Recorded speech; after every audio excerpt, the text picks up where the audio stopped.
Bab 1451. Daftar nama hitam. Klito berkata, terlebih lagi, aku dengar saat itu Ardika mengucapkan komentar-komentar penghinaan terhadap keluarga Tulipa, bahkan mencari mati dengan berpura-pura sebagai dewa perang. Sampai-sampai membuat konsulat negara Enggrim berlutut di hadapannya. Dia benar-benar bernyali besar. Menarik. Benar-benar menarik. Saking terhiburnya, Wirhan tertawa. Kemudian, dia berkata dengan santai, sepertinya Ardika sudah masuk dalam daftar nama hitam konsorsium Tulipa. Kalau begitu, kali ini aku akan memberikan satu kesempatan pada Tuan Andrew untuk berutang budi padaku. Sando tertawa dingin dan berkata, Tua muda Wirhan, dengan sifat Ardika yang suka bertindak semena-mena, mungkin dia akan datang untuk membuat keributan di acara lelang hari ini, bahkan mengirim anak buahnya itu kemari untuk membuat kekacauan. Saat itu tiba, kita bisa lapor polisi, lalu menuduhnya dengan tuduhan yang berat dan menangkapnya. Itu sesuai dengan keinginanku. Wirhan berkata tanpa menoleh ke belakang, kalau dia berinisiatif datang sendiri, kebetulan sekali aku enggak perlu pergi menemuinya lagi. Tepat pada saat ini, ponsel Sendo bergetar. Dia mengeluarkan ponselnya dan meliriknya sejenak, lalu berkata dengan sedikit terkejut. Tuan muda Wirhan, aku memperoleh informasi Ardika sudah tiba di lantai bawah. Tapi, dia hanya membawa istrinya. Oh. Wirhan mengangkat alisnya, lalu melambaikan tangannya dan berkata, kamu turun ke bawah, sambut dia. Baik. Sendo membungkukkan badannya, lalu segera berbalik dan pergi. Saat ini, Luna mengikuti Ardika memasuki lokasi pelelangan. Hari ini, orang yang datang cukup banyak. Di antara kerumunan orang-orang itu, ada banyak investor yang sebelumnya sudah pernah mereka temui di showroom mobil Neptus. Orang-orang itu juga melihat keberadaan Ardika dan Luna. Dalam sekejap, pandangan mereka langsung tertuju pada pasangan suami istri itu. Ya, mereka sedikit keheranan. Setelah Sendo menerima wawancara kemarin, mereka semua sudah tahu kali ini perusahaan investasi Gilra tidak diundang dalam acara lelang. Ardika adalah manajer umum perusahaan investasi Gilra. Bagaimana dia bisa datang untuk berpartisipasi dalam acara lelang ini? Walaupun mereka bertanya-tanya dalam hati, tetapi mereka hanya melirik pasangan suami istri itu sejenak tanpa menebak lebih jauh lagi. Selain itu, juga tidak ada seorang pun yang menghampiri mereka untuk berbasa-basi dengan mereka. Ada yang menganggukkan kepala pada mereka berdua, boleh dibilang sudah sebagai bentuk sapaan. Namun, ada pula yang menunjukkan ekspresi datar. Seolah-olah tidak melihat mereka. Bahkan ada pula yang menunjukkan permusuhan yang mendalam terhadap Ardika. Ardika melirik beberapa orang investor yang menunjukkan permusuhan padanya itu. Tanpa butuh waktu lama, dia sudah mengerti. Beberapa orang itu adalah komplotan Weigus. Malam itu, saat Weigus mengusulkan untuk membentuk aliansi, mereka segera berpartisipasi dalam aliansi tersebut. Melihat Ardika berjalan ke arah mereka, beberapa orang itu mendengus dengan acuh tak acuh sambil memalingkan wajah mereka. Kemudian, mereka mengeluarkan ponsel mereka dan berpura-pura seperti sedang menelepon. Ardika juga malas memedulikan orang-orang itu, dia juga tidak bermaksud untuk berinteraksi dengan siapapun. Saat jam sudah hampir mendekati pukul 10, para staf mengingatkan orang-orang yang berpartisipasi dalam acara lelang untuk masuk ke dalam. Sayang, kita cari tempat duduk dan duduk dulu. Sambil menggandeng tangan Luna, Ardika bersiap untuk mencari tempat duduk. Tepat pada saat ini, tiba-tiba sekelompok orang berjalan ke arahnya. Orang yang memimpin sekelompok orang itu tidak lain adalah Sendo. Dia berjalan menghampiri Ardika dan Luna dengan membawa serta sekelompok petinggi baru Hongkem. Bukankah ini adalah Pak Ardika dari perusahaan investasi Gilra? Mengapa kamu datang kemari? Apa kamu enggak lihat berita kemarin? Begitu berdiri di hadapan Ardika, Sendo langsung melontarkan kata-kata sindiran pada Ardika. Selain itu, suaranya sangat kerjas. Dalam sekejap, ucapannya langsung menarik perhatian semua orang. Banyak orang yang sudah melihat video wawancara Sendo. Mereka tahu Sendo mengatai Ardika secara terang-terangan di depan publik. Kata-kata makian itu sudah tidak bisa diterima. Namun, sekarang dia malah berinisiatif menyebut tentang hal itu pada Ardika tanpa takut menyinggung Ardika sama sekali. Selanjutnya, pasti akan ada pertunjukan yang menarik. Bab 1452. Memanggil ibu. Pandangan semua orang tertuju pada Ardika. Mereka menatapnya dengan sorot mata penuh minat, ingin melihat bagaimana dia memberikan tanggapan pada Sendo. Ardika menganggukkan kepalanya dan berkata, sudah kulihat, bagaimana mungkin aku belum melihatnya? Bagaimana? Wawancaraku menarik bukan? Makian yang kutujukan padamu juga cukup terus terang kan? Ekspresi provokatif makin terlihat jelas di wajah Sendo. Ardika tetap tampak sangat tenang, dia tersenyum tipis dan berkata, "Yah, lumayanlah." Ekspresinya langsung berubah menjadi muram. Saat dia hendak berbicara, tiba-tiba terdengar suara tawa nyaring dari arah belakang. "Lumayan? Sendo, kulihat sepertinya makianmu masih kurang tajam." Hahaha. Saat ini, ada sekelompok orang lagi yang berjalan ke arahnya. Begitu Ardika mengalihkan pandangannya ke arah sumber suara, dia langsung mengenali siapa orang tersebut. Orang itu tidak lain adalah Weigus, presidir perusahaan investasi Namsan. "Kak Weigus, kamu sudah datang ya? Kenapa kamu tidak memberitahuku terlebih dahulu? Aku bisa keluar untuk menyambut kedatanganmu." Sendo buru-buru berjalan menghampiri Weigus dan berjabat tangan dengan Weigus.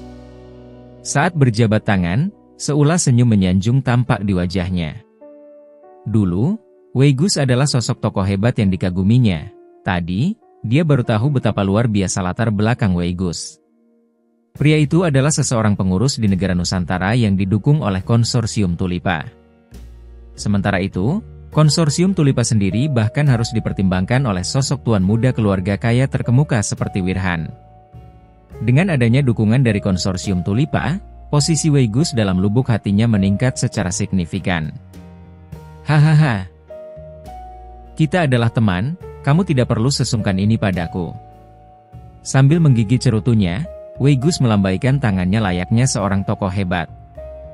Kemudian, pandangannya tertuju pada Ardika. Dia tertawa dan berkata tanpa sungkan-sungkan, "Ada orang yang benar-benar tidak tahu malu, jelas-jelas tidak diundang, tapi masih saja datang berpartisipasi dalam acara lelang hari ini." Sendo, baginya kata-kata makianmu itu tidak berarti apa-apa. "Ya, benar."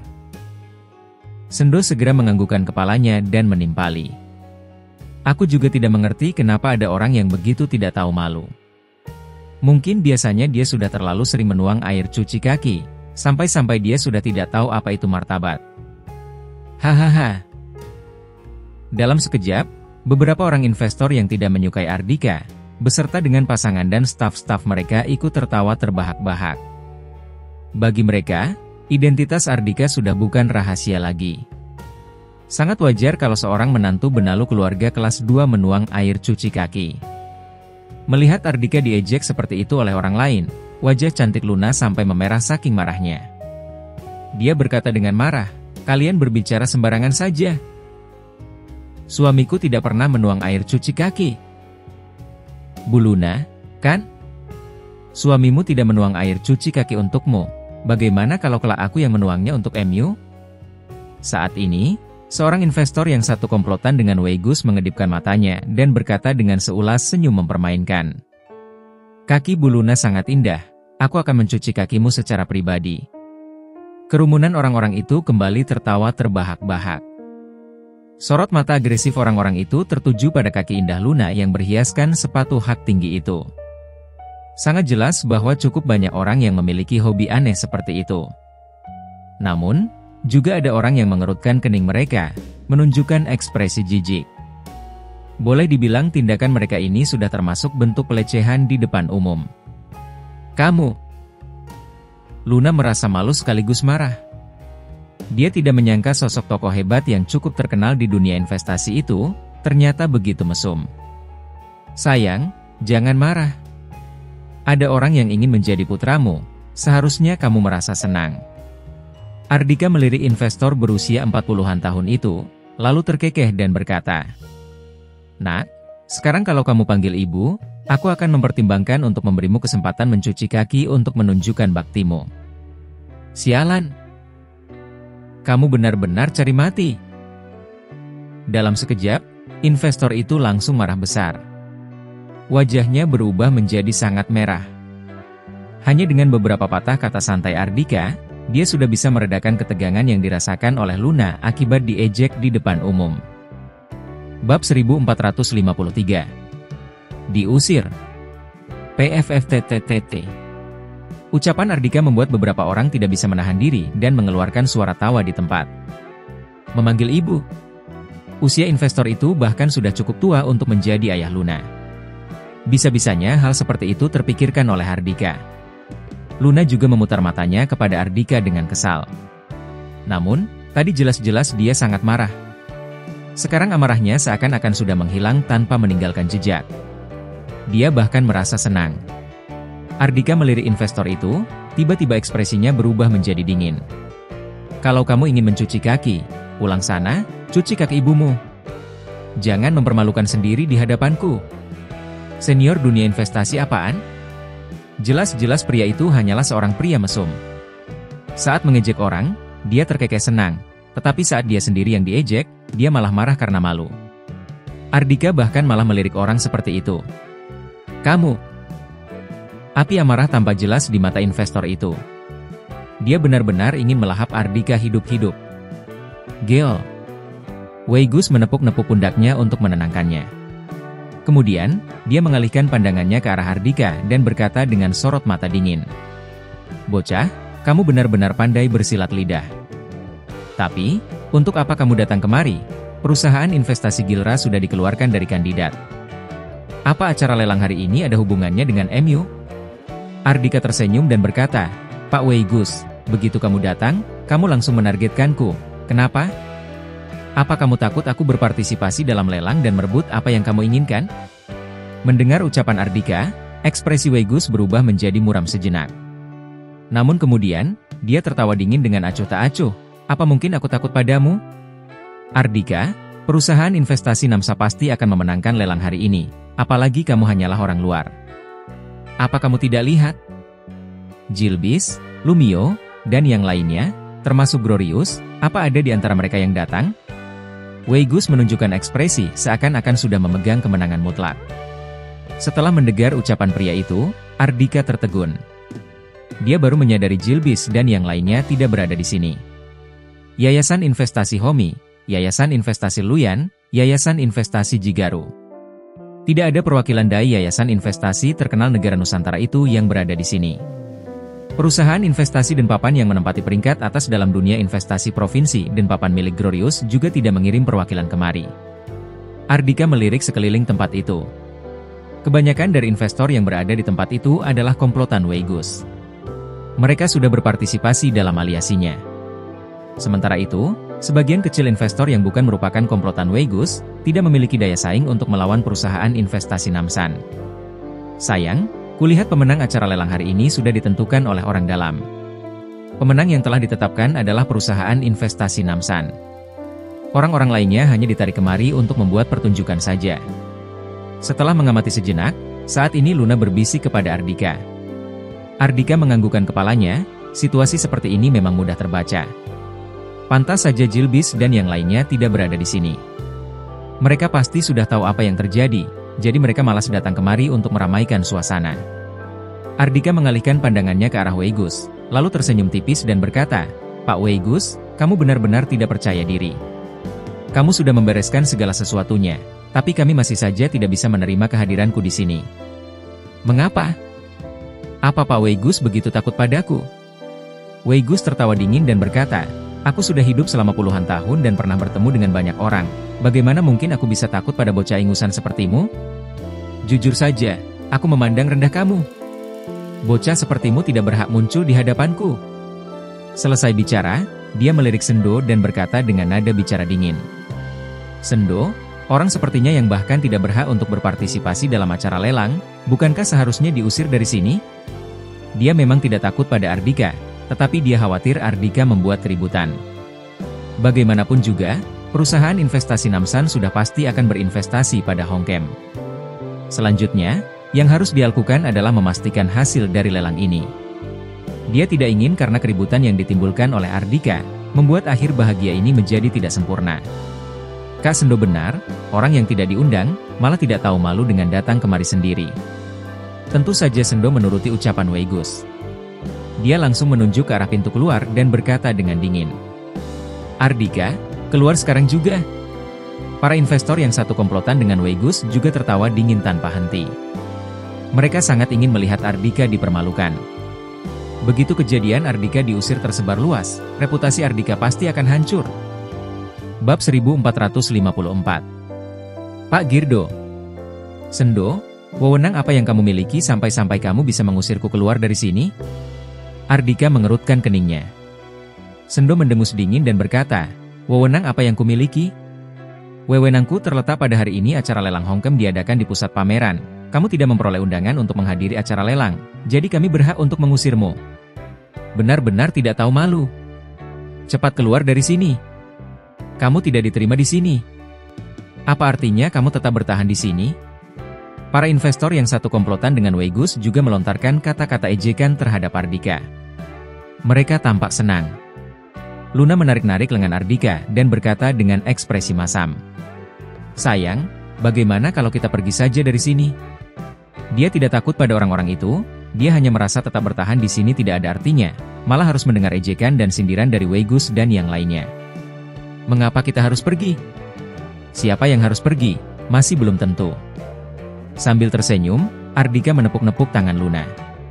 Kemudian, tiba-tiba saja dia mengeluarkan ponselnya dan menghubungi seseorang.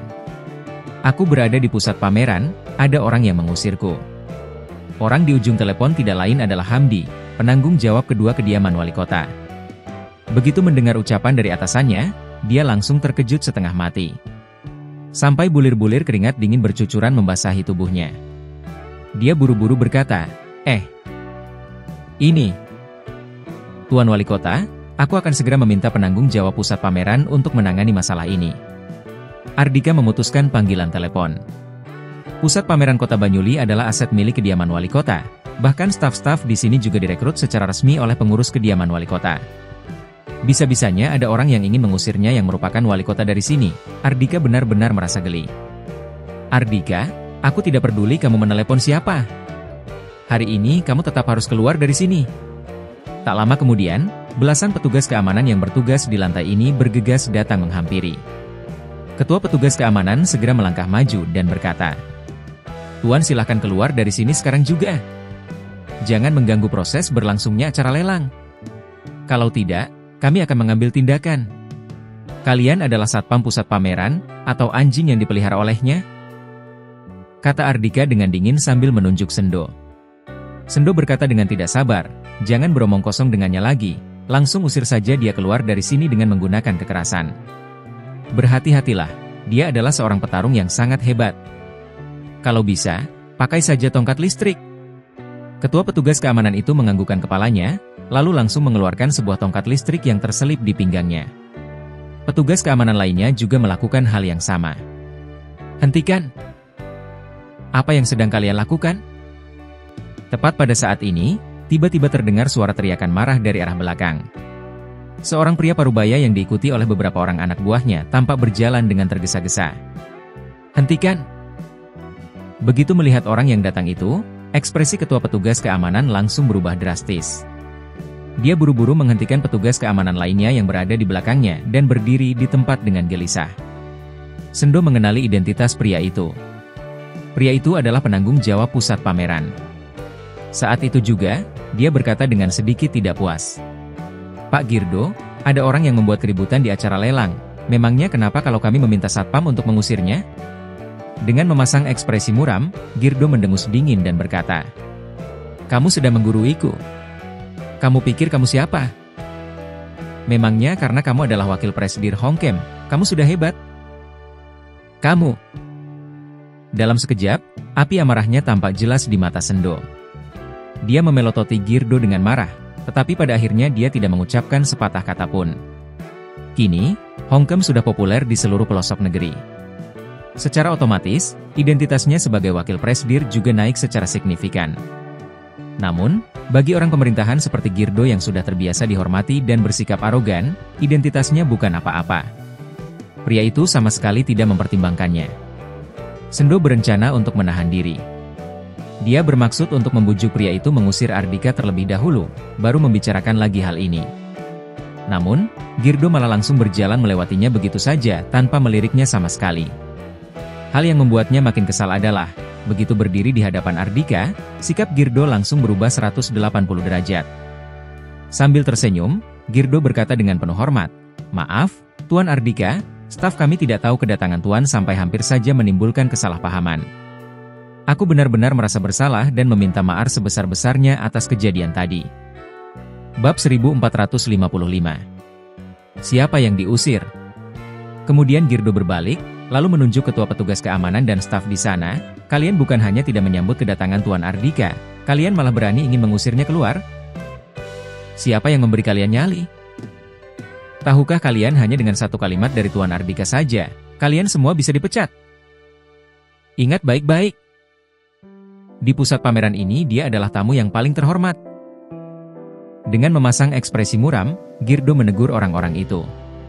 Tuan Ardika, kami benar-benar minta maaf pada Tuan. Saking ketakutannya, ekspresi ketua petugas keamanan dan staf itu sudah berubah menjadi pusat pasi. Mereka buru-buru meminta maaf. Girdo kembali tersenyum dan berkata, Tuan Ardika, nanti aku akan meminta mereka untuk menulis surat introspeksi diri. Bagaimana kalau sekarang aku membawa Tuan berkeliling sejenak? Jarang-jarang Tuan bisa datang berkunjung ke pusat pameran. Tuan bisa sekalian memberikan kami arahan. Kami semua akan mendengar arahan dari Tuan Ardika dengan seksama. Saat ini, baik Sendo maupun Weigus dan para investor lainnya, semuanya tercengang. Apa yang terjadi? Girdo menganggap Ardika sebagai atasannya? Tentu saja mereka tidak tahu identitas Ardika yang sebenarnya. Namun Girdo sendiri tentu saja tahu. Selain Ardika, orang-orang lainnya benar-benar bukan apa-apa baginya. Memangnya mengapa kalau Sendo mewakili Hongkem? Kenapa pula kalau para investor itu bisa memberikan investasi besar pada kota Banyuli? Mereka sama sekali tidak bisa dibandingkan dengan satu kalimat dari Ardika. Hanya dengan satu kalimat dari sosok tokoh hebat yang satu ini, maka dia akan kehilangan pekerjaannya. Ardika melambaikan tangannya dan berkata, lupakan saja, aku datang bukan untuk melakukan peninjauan. Ah, kalau begitu sangat disayangkan. Girdo menunjukkan ekspresi menyayangkan. Setelah melirik Sendo sejenak, dia memberanikan diri dan mengusulkan. Berani-beraninya orang-orang dari Hongkem ingin mengusir Tuan Ardika dari sini. Bagaimana kalau aku langsung mengusir dari sini? Biarkan mereka melakukan acara lelang di jalanan saja. Begitu mendengar ucapannya, ekspresi Sendo, Weigus dan yang lainnya langsung berubah menjadi masam. Kalau mereka benar-benar diusir dari sini, mereka benar-benar malu setengah mati. Semua orang menatap Ardika dengan tatapan gugup. Dalam hati mereka berdoa agar Ardika tidak benar-benar mengusir mereka keluar dari sini. Melihat Girdo yang pandai sekali dalam menjilat orang itu, Ardika benar-benar tidak bisa berkata-kata. Sepertinya perjalanan masih panjang untuk mengubah sistem pemerintahan kota Banyuli yang sudah terlanjur terkontaminasi ini. Dia melambaikan tangannya dan berkata dengan kesal, sudah, lanjutkan saja kesibukannya sendiri. Dia tidak berencana untuk mengganti gigi dengan gigi. Dia tidak berencana mengusir Sendo dan yang lainnya. Lagi pula, melakukan tindakan seperti itu tidak menguntungkan baginya. Terlalu kekanak-kanakan. Baik, Tuan Ardika, kalau ada apa-apa katakan padaku kapan saja. Girdo memberi hormat pada Ardika. Saat dia pergi, dia masih sempat menunjuk Sendo untuk memperingatkan pria itu. Bersikaplah sedikit hormat pada Tuan Ardika. Tuan Ardika berbesar hati tidak mencari perhitungan dengan kalian, tapi aku bukanlah tipe orang yang berbesar hati sepertinya. Api amarah tampak menyala-nyala di mata Sendo, tetapi dia tetap berusaha menahan dirinya. Ardika menatap Sendo, lalu tersenyum tipis dan berkata, Pak Sendo, sekarang aku sudah boleh tetap berada di sini kan? Ekspresi Sendo tampak sangat masam. Tanpa mengucapkan sepatah kata pun, dia langsung berbalik dan pergi. Perilaku pejabat di tempat kecil semuanya sama saja. Weigus juga tidak mencari masalah dengan Ardika lagi. Setelah melontarkan satu kalimat aneh itu, dia langsung pergi bersama para investor lainnya. Mereka tidak ingin memprovokasi Ardika lagi. Mereka takut kalau amarah Ardika benar-benar tersulut, mereka benar-benar akan diusir di jalanan. Sayang, ayo kita cari tempat duduk. Sambil menggandeng tangan Luna, Ardika mencari tempat duduk untuk dirinya dan istrinya. Setelah mereka duduk, tidak ada orang yang mengucapkan kata aneh-aneh lagi. Tentu saja juga tidak ada orang yang melihat mereka. Sangat jelas bahwa orang-orang itu sudah setuju untuk membiarkan mereka tetap tinggal di acara lelang. Bagi mereka, selama mereka tidak melihat pasangan suami istri itu, mereka juga tidak perlu merasa kesal. Luna duduk berdampingan dengan Ardika. Dia bertanya dengan penasaran. Sayang, tadi kamu menelepon siapa? Hamdi, Penanggung jawab kedua kediaman wali kota. Ardika menjawab santai dan jujur. Seolah-olah baru menyadari sesuatu, Luna berkata, "Sekarang orang yang kamu kenal makin banyak saja, ya? Kamu bahkan bisa menghubungi Pak Hamdi." Dia tahu Ardika bahkan sudah bisa menghubungi Helios, bahkan meminta bantuan kecil dari Helios saat menghadapi masalah. Kalau begitu, wajar saja suaminya bisa menghubungi Hamdi. Tak lama kemudian acara lelang pun dimulai.